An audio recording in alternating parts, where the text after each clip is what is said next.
After getting to play Star Wars Outlaws last week at a special event in LA, I was left wanting so much more. At the event, we were only allowed to play for about 1 hour, made our way through separate missions with a mix of combat, platforming, lockpicking, puzzle-solving, stealth, and space gameplay. But it wasn't until the day after at Ubisoft Forward where we all got a taste of the open world on the big screen. Which for me honestly looks so densely detailed. There's way more NPCs than I thought. True next-gen gaming. So anyway, because I was left wanting so much more, I spent the last entire week since being back in Australia finding as much information on Star Wars Outlaws as possible. I've watched countless interviews with different developers on the team, along with the one I did myself, as well as read articles, watched gameplay over and over to find as much as there is to know about Star Wars Outlaws. But hopefully just some of the stuff you haven't seen or heard before. I'm going to dump all of that on you now. That's what this video is. Hey everyone, it's Andrew. First, let's talk about the Wanted system. Now, in an interview, Julian Garrity, the creative director, who I just want to say is a lovely guy, got to meet him, so passionate about the game. But in an interview I watched, he compared the Wanted system in Star Wars Outlaws to that of GTA, which I think is really interesting. I feel like the GTA games obviously set the standard for what a Wanted system should be in a video game, with escalating levels of chaos and law enforcement coming after you with the more chaos you cause. The Star Wars Outlaws Wanted system has 6 different tiers, with level 6 being the worst you can possibly have. And we did get some details a little while back on what level 6 will actually be like. Apparently at that point, a ship of death troopers will come and land on the planet wherever you are and hunt you down. And apparently if you defeat all of the death troopers, your wanted level will disappear. But also, according to the developers, this is one of the hardest things you can possibly do in Star Wars Outlaws. The death troopers are likely going to be ridiculously OP, completely surround you, have a ridiculous amount of health. Think Rogue One level of death troopers, all coming to hunt you down. Not only that though, if you have a bad reputation with a bunch of the syndicates at the same time as having a max wanted level, then basically everyone around you is going to be hunting you. I don't know how you're going to survive considering K-Vess doesn't have any force abilities or special powers. She's just a normal person with a gun, which is kind of cool. I like the idea of it being stripped back. Just don't mess with the death troopers. They will find you, and Liam Neeson won't be there to save you. 6 different tiers for a Wanted system I think is quite developed though. At some point, ATSTs will also come hunting for you, but the first tier of the system will likely just begin with stormtroopers or law enforcement who are already on the planet coming to hunt for you, and then adding more reinforcements as you progress. This also transfers into space. We've seen that in some of the gameplay from last year. If you fly up into space, you will still retain your wanted level. The TIE fighters and other ships will come hunt you down. I don't know what the 6th tier of the Wanted system looks like in space. Perhaps a Star Destroyer is going to drop out of light speed and come and shoot you down. Can you imagine how epic that would be? But what I do know, because I got to play this in the demo, is that while in space you can find these, I guess, beacons that allow you to clear your wanted level. At the time, I was on the 3rd tier of the wanted level, and I assume this beacon either scrambles the signal that the Imperials have on your ship, or just puts out the message that they are no longer hunting you, and they will therefore abandon the search. I'm also assuming there might be something similar to this down on the planets. Perhaps a checkpoint that if you reach, you'll be able to do a similar thing and get rid of the wanted level so that the death troopers don't kill you, because they likely will, unless you zap them in the neck like this.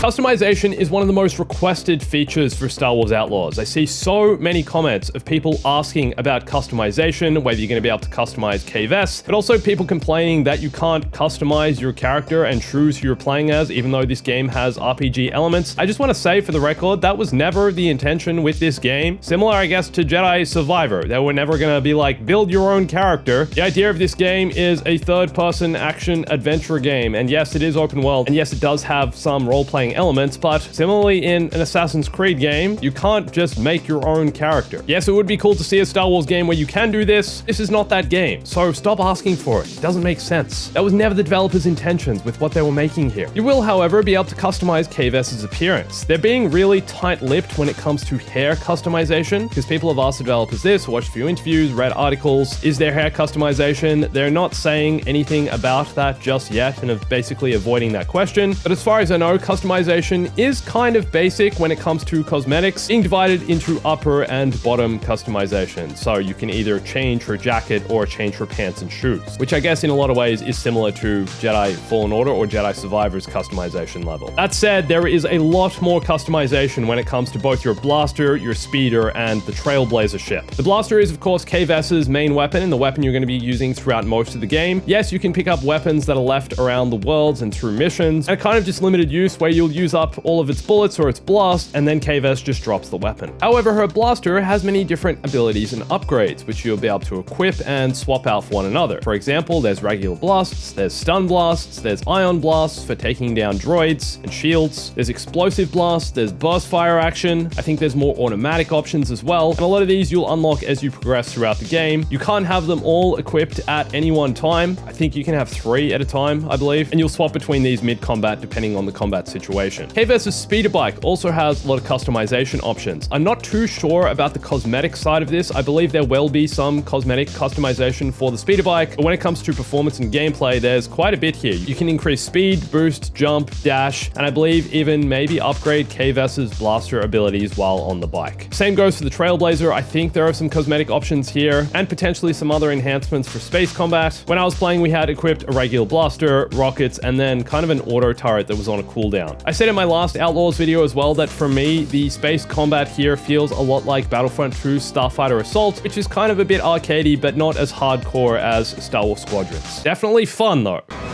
Great shot, kid. That was 1 in a million. Let's talk about the seamless space-to-ground gameplay and transitions, because that was a huge selling point of this game. They're saying Star Wars Outlaws is technically the first open-world Star Wars game, which in a lot of ways it is, especially for this third-person action-adventure style open-world game. It definitely is the first. And it's doing a lot to distinguish itself from previous Star Wars games in this sense. But when it comes to space-to-ground combat, jumping between planets through light speed, flying down to the planet's atmosphere, and then landing, yes, it is seamless and you will appear to always just be in the ship, but I need to point out you won't always be in control of the ship. I got to experience this once flying down into the atmosphere of Tashara, and once you select from space where you'd like to land on the planet, you will for the most part lose control of your ship. It kind of just autopilots its way down onto the planet through the clouds, and as far as I know, there's no flying within the atmospheres of the planet. At least it's not something we've seen just yet. Your ship will fly down through the clouds, fly through the planet's atmosphere, and then land on a landing pad all by itself. It will still look really cool and amazing and will be seamless, but let's be real, it is kind of just a cutscene playing. As far as I've seen, you're not actually flying around in the atmosphere of the planet, which for me, honestly, isn't such a bad thing. These maps can only be so big. There's only so much space they can actually give you to fly around here, and it's not the No Man's Sky level of auto-generated planet freedom where you can just basically fly everywhere you want. This kind of open world experience is still a bit more structured than that. It doesn't give you that same level of freedom, but I'm not saying that's necessarily a bad thing. It does still appear seamless. Also, let's be real, how many players are actually going to be able to land a ship this smoothly? Another happy landing. A lot of people have also asked how long Star Wars Outlaws is going to take to complete, and Julian Garrity, the creative director, has said it's going to be about 25 to 30 hours for most players. However, that said, the game does have a lot of Metroidvania style elements, where certain areas of the game that you'll go past will be locked because you don't have a specific ability that will allow you to unlock a door, for example, and you can come back here later to complete these areas. Similar in a lot of ways to Jedi Fallen Order and Jedi Survivor, where you're traversing back through the world, exploring different locations once you unlock more Force abilities. So I think 25 to 30 hours is likely going to be for the main story and maybe some additional side quests, but if you want to go all the way and experience every side quest, try all the different syndicates, have good and bad reputation with each, this game is definitely going to be extended out quite a bit. Now you might be wondering, maybe because you're a little sadistic,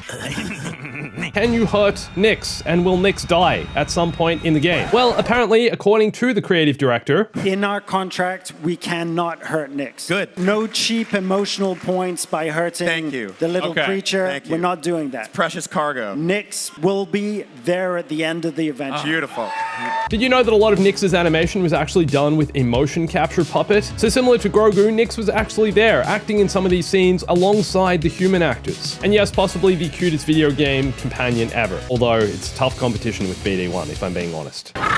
I want to talk a little bit more about space exploration and combat. Apparently, there are going to be space stations you can find that have onboard cantinas. You can dock in the space station and explore all around. So it's not only the planets you're going to be exploring, it seems like there's also going to be a lot to do in space and things you'll stumble across. And these also include much larger opponents in dogfights. So like I said before, I think there's a huge chance a giant ship like a Star Destroyer is going to drop out of light speed and you're going to have to do something about it. Can you imagine if you actually get to take down a full Star Destroyer though? Surely that's not going to be the case, because surely then the Empire are just going to completely hunt you down. Take no prisoners, comrades. So as far as I know, there are going to be 5 explorable planets in Star Wars Outlaws, and these include the lush jungle world of Akiva, which up until this point has only appeared in book form, namely in the Aftermath novel that was published in 2015. Then we have the ancient city of Kijimi, which first appeared in The Rise of Skywalker. I got to play a mission here, and let me just say for the record, the planet is much more interesting than the film. The dangerous savannah moon of Tashara is a new planet of Star Wars that was created specifically for this game. This is kind of the hub world as far as I've heard of Star Wars Outlaws, and the one that's been specifically tailored for this experience. And then of course we have Tatooine, which I think most people are probably most interested in because it's been confirmed we can go to the Mos Eisley Cantina, we can roam the streets of Mos Eisley, but for example, can we go and find the Lars homestead where Luke grew up? Can we go to Mos Espa? Can we see where the pod racers used to race? Pod racing being outlawed and illegal by this time in the Star Wars timeline. The Empire just don't like fun. Yo, dudes, the Empire's pretty chill. Can we also go and find the home in which Anakin grew up with Shmi Skywalker? Can we go find Watto's shop? Is Watto still here? And then as far as I know, we also have the planet Cantonica, which is where Canto Bight, the casino from The Last Jedi, is located. And yes, gambling is something you can do in Star Wars Outlaws. We've seen Lando is in the game playing Sabacc, and Sabacc is confirmed as a minigame, but apparently you can also bet on Favias, which are kind of like horse races, I believe. And there are other minigames, like the arcade machine Kay is playing at the start of the footage. This here says Raven 6, which I assume is the name of this game, and I think it's inspired by the original Star Wars Atari game from 1983. There was also some other random detail I thought you can mention that I believe is from a side mission or a side quest. Apparently you can become the co-owner of a moisture farm. But farming? Really? Man of your talents? So I think there's some other betting system that goes on here, and perhaps you can actually have passive incomes in the game. I guess this plays into some of the more RPG elements of Star Wars Outlaws, but I'm really excited to see how this works and functions. And you know how I said before there are heaps of NPCs? Well, apparently some of these actually have a function. They're not just there. This is a direct quote from the creative director. He said, so let's say you're in a cantina, you can lean against the bar and start eavesdropping on conversations, and that may be the start of a quest that sends you across the galaxy. In this footage, you'll notice there are a lot of just random NPCs chatting in the bar. And I think it's so interesting that some of what they're saying here could potentially lead to quests. Perhaps you hear a piece of information, go to a location, find something, and that leads you across the galaxy. Such a cool detail. There also appears to be a day-night system for each planet in Star Wars Outlaws. And I think this is obviously essential when it comes to an open world experience. You need to feel like you're here at a certain time of day and that time is passing. Tatooine looks absolutely gorgeous at sunset and at nighttime. And I'm also assuming different activities will potentially be available at different times of day. I'm not sure there's an actual official clock system in the game, so you'll be able to like bring out your wristwatch and be like, oh, it's 3 a.m. I should probably go to bed, which you can't do. I don't think your KVS can sleep. But each planet seems like it will likely look and feel and potentially have different activities and events available at different times of day. Now let's talk a bit about KVS and the protagonist, because obviously for whatever reason, there's been a lot of criticism with KVS. We still haven't really seen much of what she's about. We don't really know too much about the story, apart from the fact that she stole from one of the syndicates and they're now out to get her, and she's trying to pull off the biggest heist in the history of the galaxy to make up for it and secure her future. But we do know she is kind of new to smuggling. She's a thief, and the developers wanted to make a character that was personal and more relatable. Someone that makes mistakes, that isn't kind of an all-knowing king of cool Han Solo style character. Definitely has elements inspired by Han Solo, but is still kind of roughing it and figuring out the ropes. And I like that we're clearly going to see some of her origin story, how she met Nix. I assume this footage is either way at the start of the game when KVS is young, or these are flashbacks that occur throughout the game where we learn of her origin story. Really cool character development here, really hoping the story is going to be killer. I just want to point out as well, a lot of people were really skeptical of Cal Kestis before Jedi Fallen Order came out, and he's now probably one of the most most liked Jedi ever created. And I'm not saying KVS will be that, but I think it's way too early to make any judgments at all. Just let's play the game first and see what the story's like. All back when Cal Kestis was just a poncho-wearing guy on the cover of the game. Poncho. Well, first thing I noticed is he's not wearing a poncho. Cameron! Random fact, the Rancor has been confirmed as an enemy that you'll potentially come across in Jabba's palace. Or which other Rancor would it be? But obviously you can't kill the Rancor because it's still alive by the time of the Return of the Jedi, so there will be a Rancor though. But unlike Jedi Survivor, Outlaws won't have a skill tree. Instead, they've developed a system where you need to go and find experts throughout the galaxy who will teach you new skills. We saw a bit of an idea of this in some of the gameplay footage they gave us, where KVS travels to Tatooine to look for someone who's going to teach her a new shooting ability. These will be unlocked and available to you as you progress through the game, and these seem like some of the side quests that are likely going to be things you're going to need to complete to be able to continue to progress, but are also still kind of optional. I guess the more abilities you have, the stronger KVS will become, more competent she'll be with her blaster, with her abilities. I've seen it also impact stealth abilities and her negotiation skills, and that plays into some of the roleplay side of this. There are certain situations where you're going to make a choice either way, whether you shoot the person or you try and negotiate a better deal with them. This will give you a certain reputation with each of the syndicates, which will also affect which missions are available to you later on and which perks are available. I really like the idea of this. KVS exploring the galaxy, finding people who teach her new skills. Lando Calrissian apparently is one of these people. Not sure what he's going to teach you, how to play Sabacc and lose. And also, fingers crossed that Lando Calrissian is also voiced by Billy D. Williams. I don't see why he wouldn't be. Billy D. Williams basically voices Lando in every project. Well, thank you, buddy. If you have any questions about Star Wars Outlaws, please leave them in the comments and I'll try and respond to as many of them as I can. And I'm trying to do some stuff that's not always Star Wars, so I recently made a video about the new Assassin's Creed. I'd appreciate it if you went and watched that as well. Also, come follow me on Instagram and everywhere else for more of me and behind the scenes stuff from these events. And thanks for watching this. My name's Andrew. I'll catch you soon.